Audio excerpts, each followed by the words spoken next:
বৈদিক গণিতে সংখ্যা গণনার সময় 6 ঋতু, 7 সপ্তসমুদ্র ও 8 অষ্টবসুর উল্লেখ পাওয়া যায়। এই অষ্টবসুরা হলেন 8 জন দেবপুরুষ, যার উল্লেখ আছে ঋগ্বেদে। 33 কোটি দেবতাদের মধ্যে এই 8 বসুর স্থান অত্যন্ত গুরুত্বপূর্ণ। এরা হলেন আপা, ধ্রুব, সোম, ধরা, অনিল, অনল, প্রভাস এবং প্রত্যুষ। আপার 4 পুত্রের উল্লেখ পাওয়া যায় ঋগ্বেদে।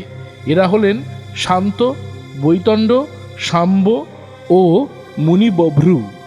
যজ্ঞানুষ্ঠান করবার সময় ঋগ্বেদে এদেরকে যজ্ঞের রক্ষক হিসাবে উল্লেখ করা হয়েছে। অষ্টবসু বিনা যে কোনো যজ্ঞই অসম্পূর্ণ হয়ে থাকে।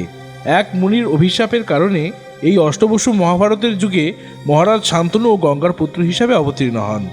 7 বসু গঙ্গায় ভাসিয়ে দেওয়ার জন্য মুক্তিলাভ করেন এবং সর্বশেষ বসু প্রভাস অভিশাপ অনুযায়ী পিতামহ ভীষ্মরূপে মানব জীবন অতিবাহিত করে মুক্তি পান।